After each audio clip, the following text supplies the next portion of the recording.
مجھ سے پوچھا گیا کہ میں کیوں لکھتا ہوں. میں کیوں لکھتا ہوں یہ تو ایک ایسا سوال ہے کہ میں کیوں کھاتا ہوں، میں کیوں پیتا ہوں. ہاں، اگر دیکھا جائے تو اس نظریے سے الگ ہے کہ کھانے اور پینے پر مجھے روپے خرچ کرنے پڑتے ہیں، پر جب لکھتا ہوں تو نقدی کی صورت میں مجھے کچھ خرچ کرنا نہیں پڑتا ہے. پر جب گہرائی میں جاتا ہوں تو پتہ چلتا ہے کہ یہ بات غلط ہے. یہ غلط ہے اس لیے کہ میں روپے کے بل بوتے پر ہی لکھتا ہوں. ذرا سوچیے، اگر مجھے کھانا پینا نہ ملے تو میرا کیا ہوگا؟ ظاہر ہے کہ میرے انگ اس حالت میں نہیں ہوں گے کہ میں قلم ہاتھ میں پکڑ سکوں. ہو سکتا ہے کہ بھوک مری کی حالت میں، فاقہ کشی کی حالت میں دماغ چلتا رہے، مگر ہاتھ کا چلنا بھی تو ضروری ہے، اور اگر ہاتھ نہ چلے تو زبان ہی چلنی چاہیے. یہ کتنی بڑی ٹریجڈی ہے کہ انسان کھائے پیے بغیر کچھ نہیں کر سکتا. 8. کلا. لوگ کلا کو اتنا اونچا رتبہ دیتے ہیں، اس کے جھنڈے 7ویں آسمان تک پہنچا دیتے ہیں. مگر کیا یہ حقیقت نہیں کہ دنیا کی ہر خوبصورت اور مہان چیز ایک سوکھی روٹی کی محتاج ہے؟ روٹی اور کلا کا رشتہ کچھ عجیب سا لگتا ہے، پر کیا کیا جائے، اس کو یہی منظور ہے. وہ خود کو ہر چیز سے الگ کہتا ہے، پر ایسا ہے نہیں. وہ الگ اور جدا ہرگز نہیں، اس کو عبادت چاہیے. اور عبادت بڑی ہی نرم اور نازک روٹی ہے، بلکہ یوں کہیے چپڑی ہوئی روٹی ہے جس سے وہ اپنا پیٹ بھرتا ہے. میں لکھتا ہوں کیونکہ مجھے کچھ کہنا ہوتا ہے. میں لکھتا ہوں اس لیے کہ میں کچھ کما سکوں تاکہ کچھ کہنے کے قابل ہو سکوں.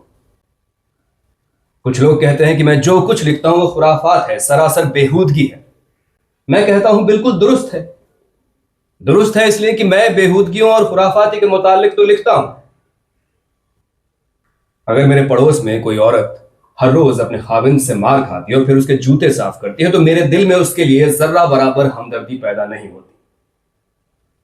لیکن جب میرے پڑوس میں کوئی عورت اپنے خاوند سے لڑ کر اور اسے خودکشی کی دھمکی دے کر سنیما دیکھنے چلی جاتی ہے اور میں خاوند کو 2 گھنٹے تک سخت پریشانی کی حالت میں دیکھتا ہوں تو مجھے ان دونوں سے ایک عجیب و غریب قسم کی ہمدردی پیدا ہو جاتی ہے.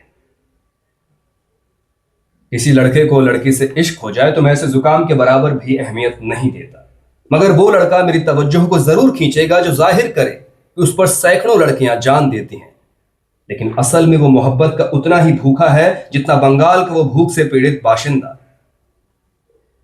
اس بظاہر کامیاب عاشق کی رنگین باتوں میں جو ٹریجڈی سسکیاں بھرتی ہوں گی ان کو میں اپنے دل کے کانوں سے سنوں گا اور دوسروں کو بھی سناؤں گا.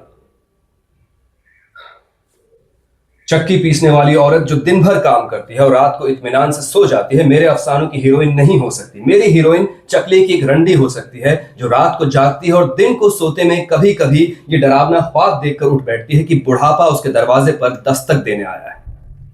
اس کی بھاری بھاری پلکیں جن پر برسوں کی اچھٹی ہوئی نیندیں جم گئی ہیں میرے افسانوں کا موضوع بن سکتے ہیں. اس کی غلاظت، اس کی بیماریاں، اس کا چڑچڑاپن، اس کی گالیاں، یہ سب مجھے بھاتی ہیں. میں ان کے متعلق لکھتا ہوں اور گھریلو عورتوں کی شستہ کلامیوں، ان کی صحت، ان کی تہذیب اور ان کی نفاست پسندی کو نظر انداز کر جاتا ہوں. یہ میرا خاص انداز، میرا خاص طریقہ ہے. کہا گیا کہ منٹو بکواس لکھتا ہے، بیہودہ لکھتا ہے، اشلیل لکھتا ہے.